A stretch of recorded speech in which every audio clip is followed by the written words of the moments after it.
जय हिंद। स्वागत है आप सभी को जीएस ग्लोबल स्टडी में। आज हम क्लास 10th की जो संसाधन एवं विकास है इसका सेकंड क्लास है। ये पहले क्लास में हम संसाधन किसे कहते हैं और संसाधन का वर्गीकरण ये हम पढ़ा चुके हैं। उसके बाद में अब देखते हैं हम संसाधनों का विकास। ठीक, तो संसाधनों का विकास देखते हैं। तो उससे पहले थोड़ा सा देखते हैं रिवीजन के तौर पर कि संसाधन किसे कहते हैं। ठीक, तो सबसे पहले इम्पोर्टेंट इस क्लास में यही है, इस चैप्टर में, कि संसाधन है क्या, क्योंकि सारी बातें यहाँ पर संसाधन पर ही की जा रही है। तो सबसे ज़्यादा जरूरी है इसमें कि संसाधन क्या है। ठीक, तो प्रकृति प्रदत्त सभी उपहार साधन हैं। जब मनुष्य उसे अपनी आवश्यकता अनुसार उपयोग में लाता है तो वह संसाधन बन जाता है। ठीक, यानी प्रकृति ने जो चीज़ें हमें दिया है, जो कुछ भी हमको दिया है प्रकृति ने, वो सब के सब क्या है, एक साधन है। जब उसे हमने अपनी आवश्यकता के अनुसार अपने उपयोग में लाया तभी वह संसाधन बना। अन्यथा प्रकृति में जब तक था हमने उसका कोई उपयोग नहीं किया था तो वह साधन ही था। ठीक, कोई भी चीज़ हो जब तक उसे हम अपने उपयोग में नहीं लाते वह संसाधन नहीं बनता है। जब हम उसे अपने उपयोग में लाते हैं तभी वह संसाधन बनता है। ठीक, तो अगला टॉपिक हमारा इसी से रिलेटेड है कि संसाधनों का विकास। ठीक, संसाधनों का विकास।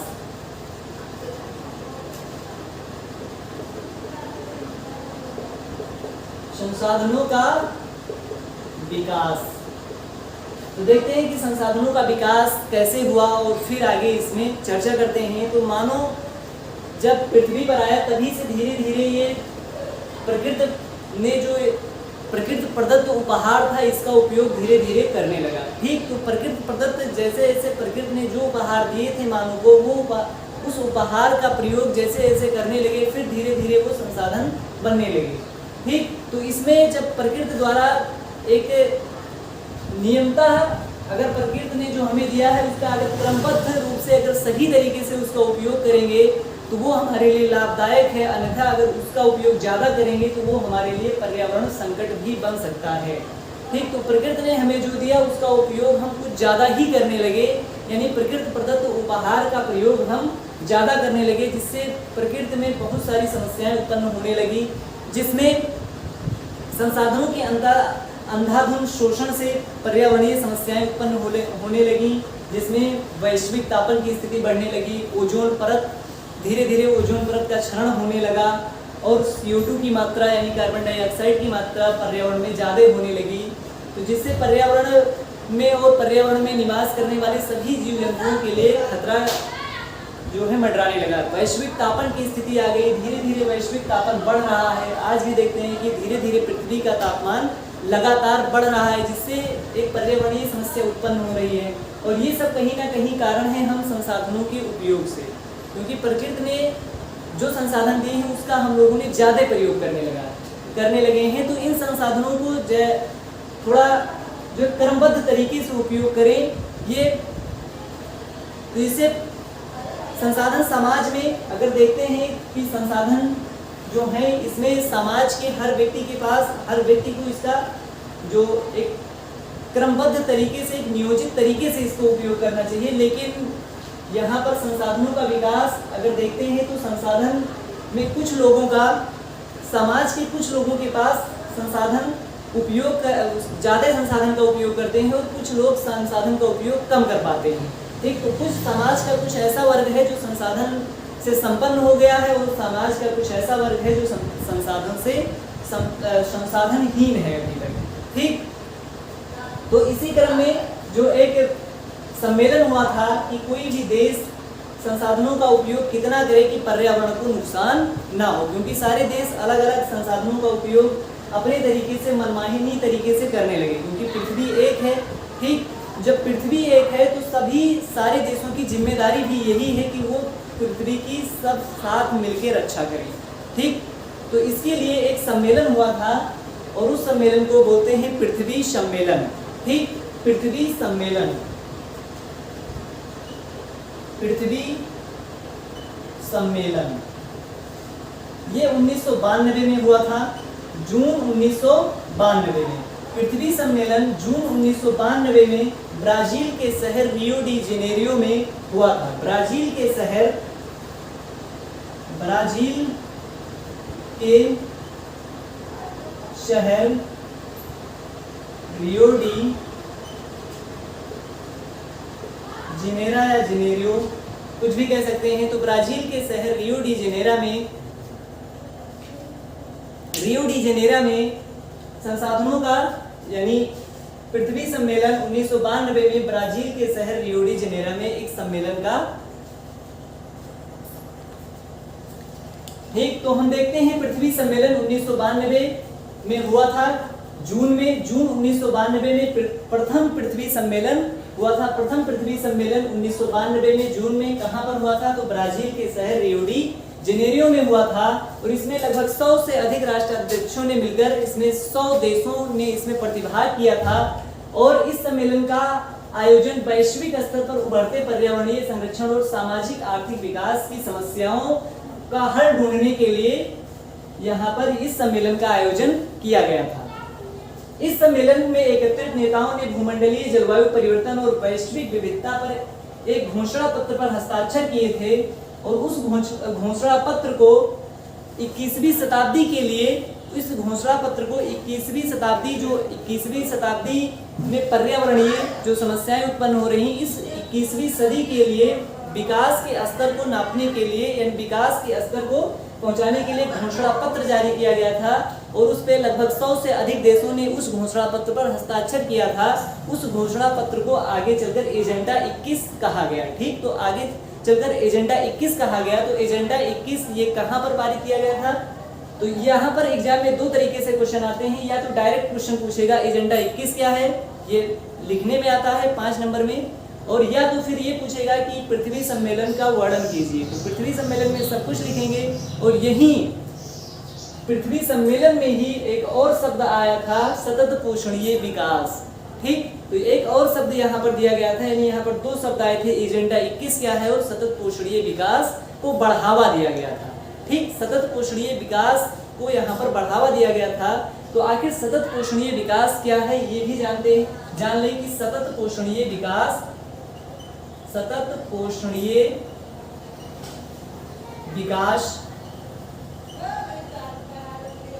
पोषणीय विकास की वह अवस्था यानी संसाधनों का उपयोग इस प्रकार से करें कि आने वाली पीढ़ी भी इसका लाभ उठा सके।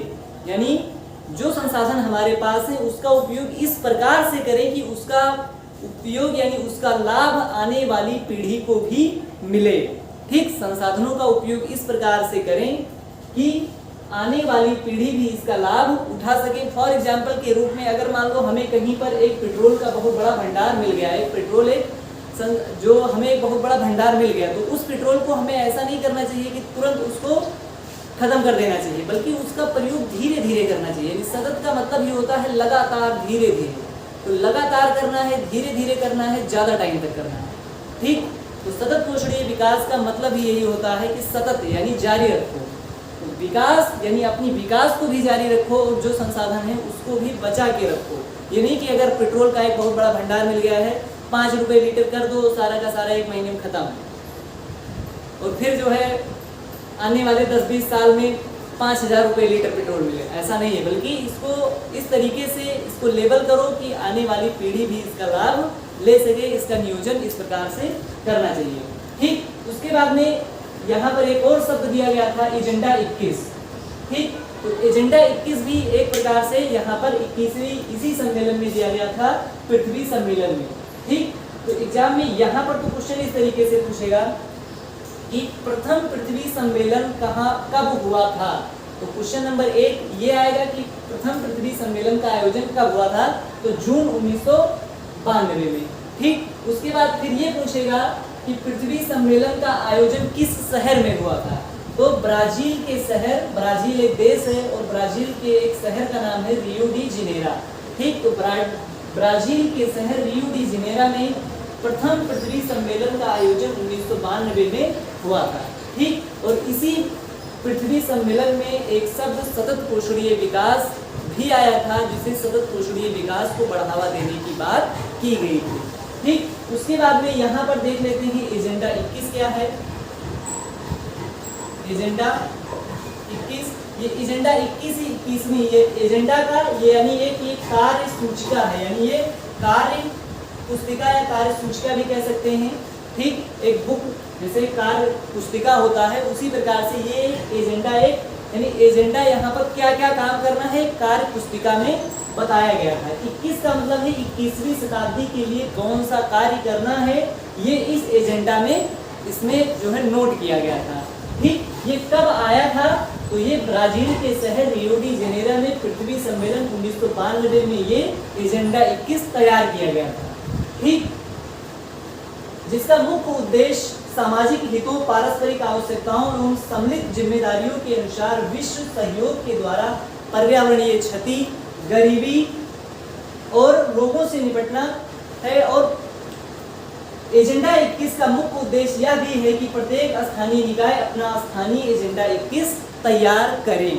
ठीक, उसके बाद में फिर इसमें क्वेश्चन केवल यहाँ पर 5 नंबर में ये लिखने के लिए आ सकता है, 5 नंबर में ये भी आ सकता है। ठीक, तो एजेंडा 21 क्या है और फिर पृथ्वी सम्मेलन क्या है, ये दोनों समझ में हमें आशा है कि आप लोगों को समझ में आ गया होगा।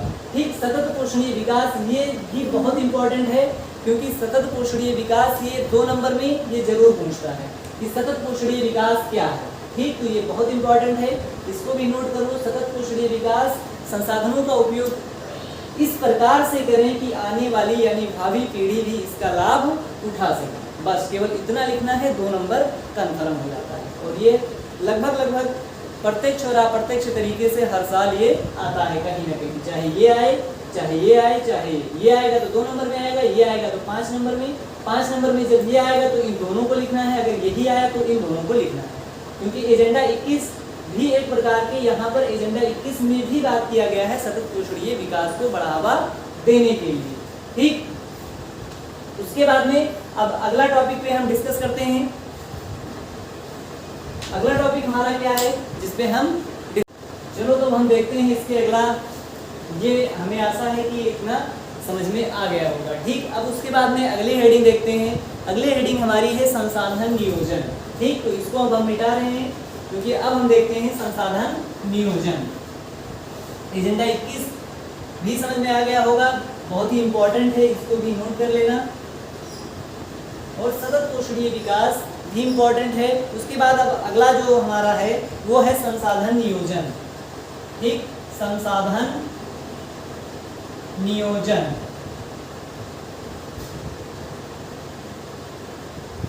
अच्छा, अगर इस संसाधन नियोजन का मतलब ही होता है कि इसको व्यवस्थित करना। ठीक, यानी क्रमबद्ध रूप से इसका प्रयोग करना ही नियोजन कहलाता है।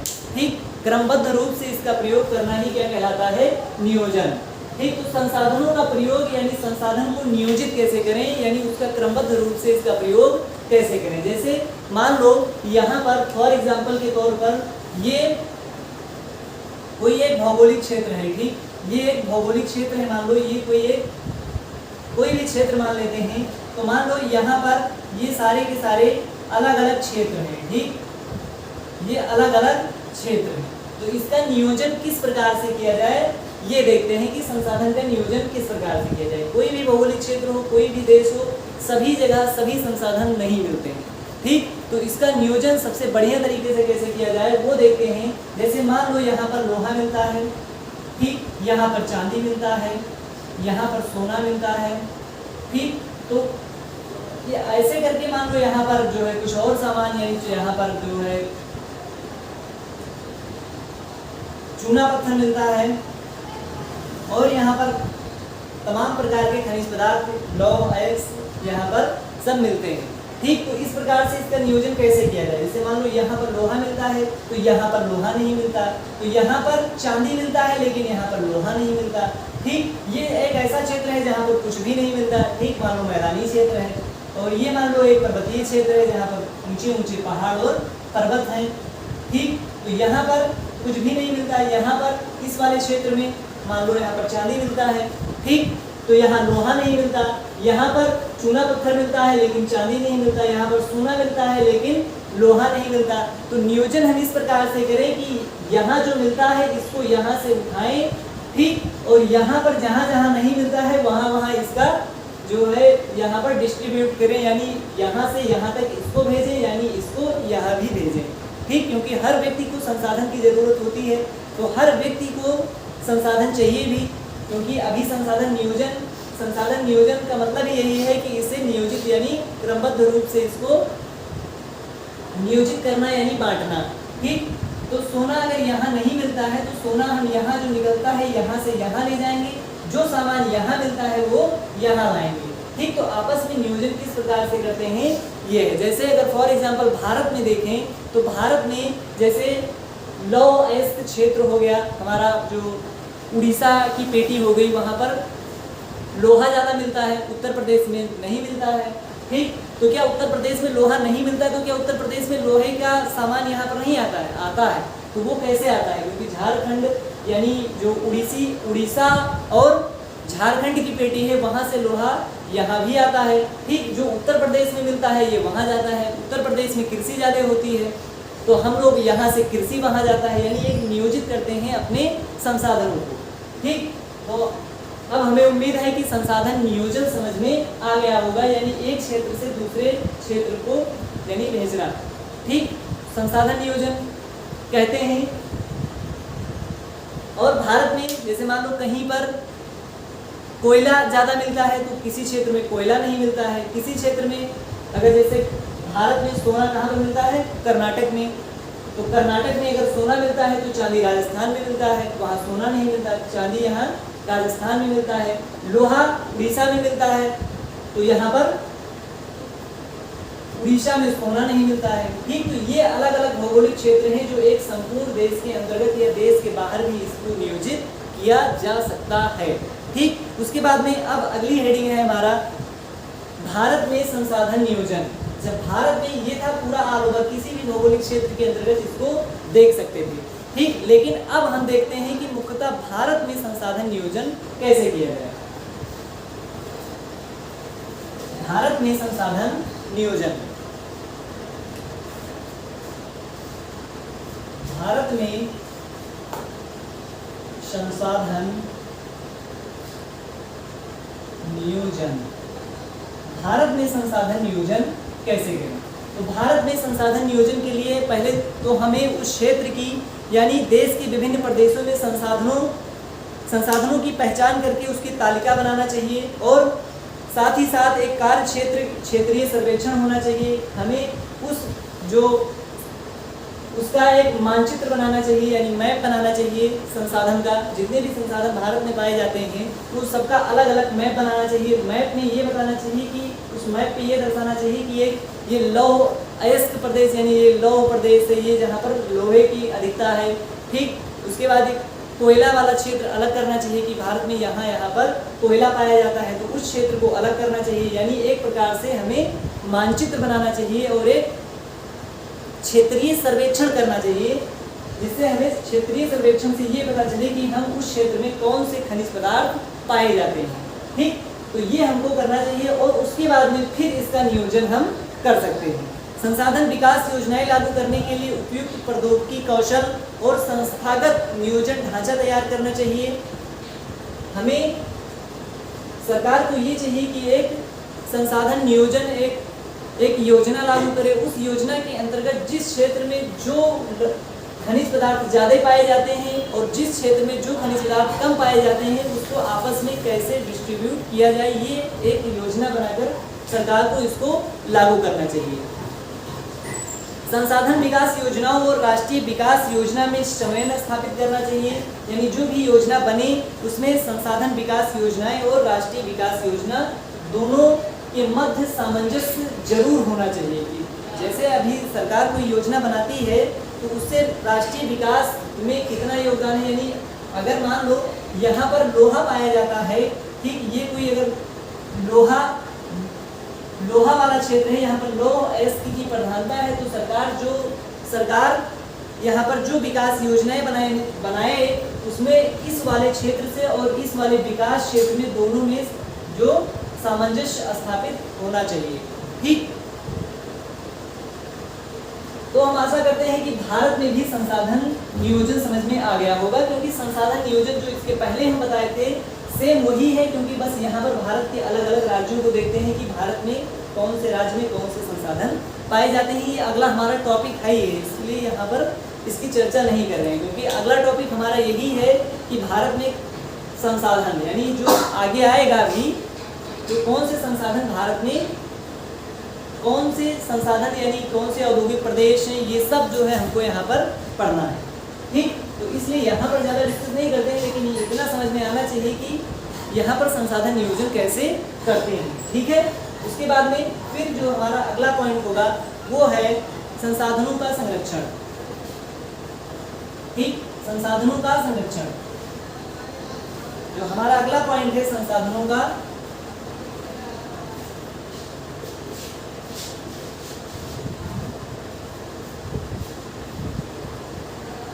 संरक्षण का क्या अर्थ है? तो संरक्षण का अर्थ ही है बचाना, यानी किसी को बोलते हैं कि संरक्षण करना, यानी संरक्षित कर लिए हैं, यानी हमारी शरण में आ गए हैं, अब उसको हम संरक्षित कर लिए। ठीक, तो संरक्षण का मतलब ही होता है बचाना, यानी किसी चीज को बचाना। ठीक, अब संसाधन का संरक्षण यानी संसाधनों को बचाना। ठीक, तो अगर अभी कुछ देर पहले हम डिस्कस किए थे कि अभी एक सम्मेलन हुआ था जिसमें 100 से अधिक राष्ट्राध्यक्षों ने भाग लिया था, और वो प्रथम पृथ्वी सम्मेलन था जिसमें एक वर्ड प्रयोग किया गया था, एक शब्द आया था, सतत पोषणीय विकास। ठीक, सतत पोषणीय विकास में क्या कहता है? सतत पोषणीय विकास में भी यही कहते हैं कि संसाधनों का उपयोग इस प्रकार से करें कि आने वाली यानी भावी पीढ़ी को भी इसका लाभ मिल सके। ठीक, तो वही बात यहाँ भी है कि संसाधनों का संरक्षण कैसे करें। ठीक, तो हम भी यहाँ सतत पोषणीय विकास ही है ये, एक प्रकार से अगर देखें तो वहाँ से अलग शब्द दिया गया था सतत पोषणीय विकास, लेकिन संसाधनों का संरक्षण भी संसाधनों को बचाना। और कैसे बचाएंगे ये संसाधनों को, हम कैसे बचा सकते हैं? तो ये संसाधनों का संरक्षण करने के लिए सरकार द्वारा बहुत सारी योजनाएं लागू की गई हैं, और उन योजनाओं को लागू करने के पश्चात संसाधनों को संरक्षित किया जा सकता है। जैसे गांधी जी द्वारा एक संसाधन संरक्षण के संबंध में गांधी जी का एक बहुत फेमस कोटेशन है कि हमारे पास हर व्यक्ति की आवश्यकताओं की पूर्ति के लिए तो बहुत कुछ है, लेकिन किसी की लालच की संतुष्टि के लिए, संतुष्टि की पूर्ति के लिए नहीं। अर्थात हमारे पास पेट भरने के लिए तो बहुत कुछ है, लेकिन पेटी भरने के लिए कुछ भी नहीं है। ये बहुत फेमस कोटेशन है, गांधी जी द्वारा दिया गया था। और साथ ही साथ ये वैश्विक लेवल पर भी इसका जो है प्रकाशन बहुत तेजी से हुआ, जिसमें 1968 में यूरोप के एक क्लब ऑफ यूरोप में कहा गया था। यूरोप का एक बहुत फेमस क्लब था, क्लब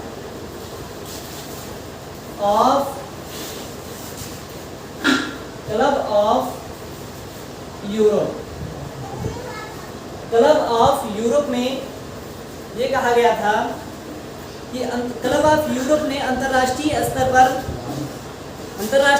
पर व्यवस्थित तरीके से संसाधन संरक्षण के विषय को उठाया। इसके बाद 1974 में सुमेकर ने अपनी पुस्तक small is beautiful,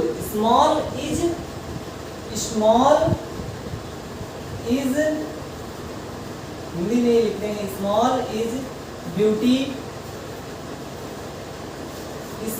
in beautiful में कहा गया, स्मॉल इन ब्यूटीफुल में इस विषय पर गांधी जी के दर्शन की एक बार फिर से पुनरावृत्ति हुई, और 1987 में ब्रुटलैंड आयोग की रिपोर्ट पर 1987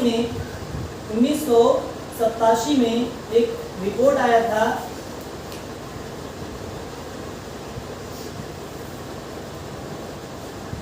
ब्रुटलैंड की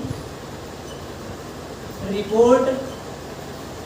क्योंकि हम यहाँ सब कुछ लिखना तो संभव है नहीं, इसलिए जो हम बोल रहे हैं उसको भी ध्यान दो। जो लिखा गया है वो तो इम्पोर्टेंट है ही है, जो हम बोल रहे हैं उसको भी कॉपी में नोट करना है। वीडियो को रोक रोक के इसको काउंट यानी इसको नोट करते रहना, ठीक है। ब्रुटलैंड आयोग रिपोर्ट द्वारा वैश्विक स्तर पर संसाधन संरक्षण में मूलाधार योगदान दिया है, यानी इसमें मूलाधार योगदान दिया है, जिसमें एक रिपोर्ट में ये हमारा साझा भविष्य शीर्षक के नाम से ही प्रसिद्ध यानी प्रकाशित किया गया है। हमारा साझा भविष्य के नाम से ये शीर्षक से हमारा साझा, ये सब हमारा साझा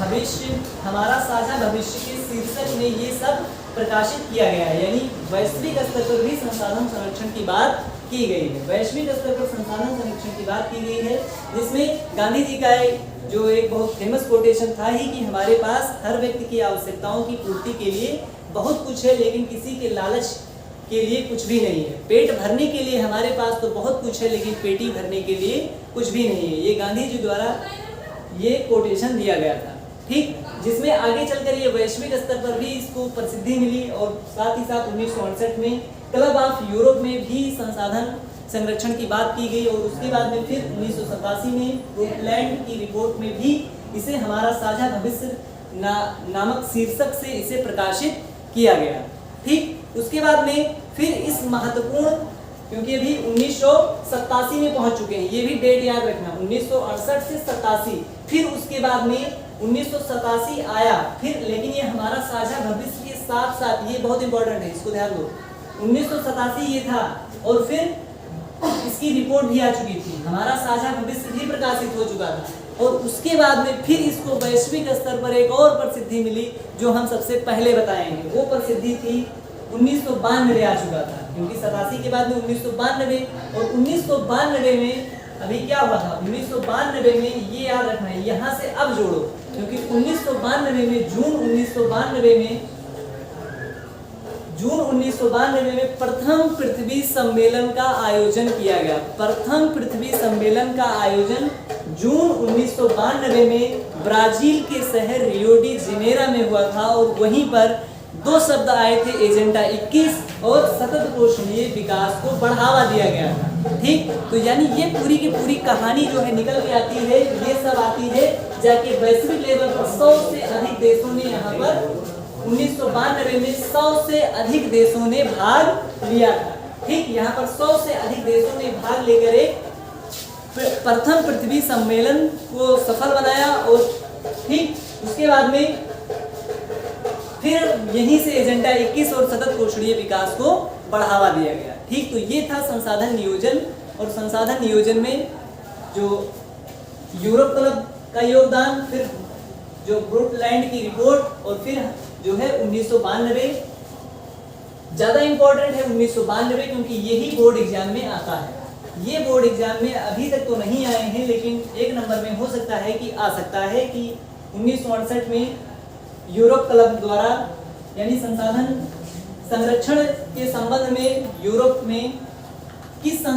की किस संस्था ने 1968 में संसाधनों के संरक्षण पर बात की थी, ठीक। तो ये वाला आ सकता है, लेकिन अभी तक तो नहीं आया है, लेकिन ये कई बार आया है और इसके अंतर्गत जो दो शब्द और दिए गए थे, एजेंडा 21 और सतत पोषणीय विकास, ये दो शब्द, ये तीन कई बार एग्जाम में आए हैं, ठीक। तो यहीं पर हम अपनी क्लास अब स्टॉप करते हैं, क्योंकि अब हमारा अगला टॉपिक होगा भूमि संसाधन यानी भू संसाधन। भू संसाधन एक लंबा टॉपिक है, अगर हम यहाँ शुरुआत करेंगे तो उसको वीडियो काफ़ी लंबा हो जाएगा और उसको यहाँ पर कवर नहीं कर पाएंगे। तो अब हम नेक्स्ट वीडियो में भूमि संसाधन, जो एक साथ भूमि संसाधन क्या है और उसका उपयोग कैसे करते हैं, भूमि अपरदन क्या है और उसको कैसे बचाया जाए, ये सब हम नेक्स्ट वीडियो में मिलेंगे, ठीक। तब तक के लिए जय हिंद। वीडियो को देखते रहिए।